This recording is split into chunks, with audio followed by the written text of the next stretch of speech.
Hi, it's Ian.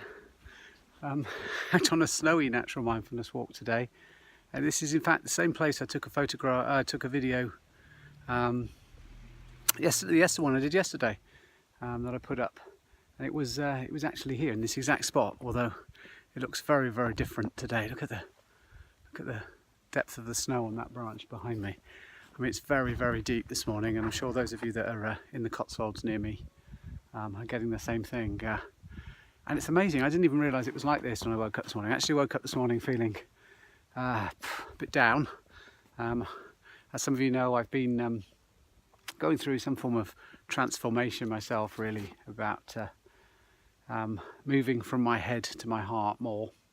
And I was talking about giving up, surrendering and quitting, which got quite a lot of views and quite a lot of comments. And in particular, a friend of mine got in touch and kind of said, you know, sometimes you can't quit. Sometimes you just can't. You have to keep going. You have to continue. And in his mind couldn't actually fathom giving up and quitting, which is that was the point I was making, really. And particularly for men, it's for some of us, we go, well, I can't quit. Everybody relies on me. Everybody needs me to be strong and dealing with problems and challenges well. And actually, I can't quit. But that gives you no way out. No wonder some men take a terrible way out.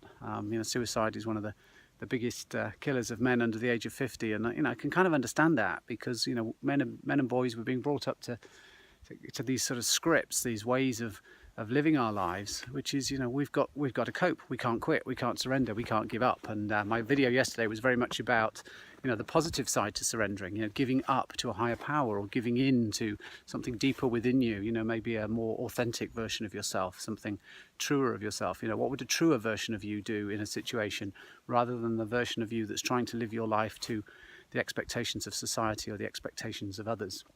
And I woke up this morning actually, and a thought was going through my mind, and I was kind of thinking, some mornings it feels like the logs are wet. You're trying to light a fire. It's quite appropriate now, because I've been out getting some logs to dry out to burn from the shed, because they're a bit damp. And I know if I tried to light a fire with those logs, it would be very, very difficult, because they're damp, and I feel like that sometimes. Some days I kind of feel I'm like a wet log, and I'm just not going to ignite. And this idea of surrendering and giving up and giving in, one of the things I was saying was you get insight from that, and some of the insights I've been getting have been really, really powerful and really helpful for me. And this morning I'm lying there thinking, yep, I've surrendered, I've given up, I'm accepting, I'm stuck, and I need help getting out of the situation that I'm in. And when the thought that comes into my head was, what's the point? What's the point? And I thought, that's interesting. What's the point?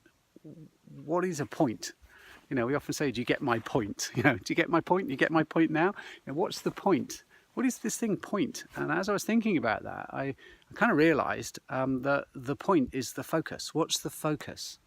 And so if you're going to give up, you're going to give in, you're going to surrender, the next step, there has to be a next step. You can't just give up and surrender and have no step. That isn't a smart thing to do. And maybe that's what my friend yesterday was talking about. If you have no next step, if there isn't a step two, step one, surrender, give up, quit, you're in trouble. I've done that in jobs, I've done that in relationships, and where do you go from there? What is the point after that?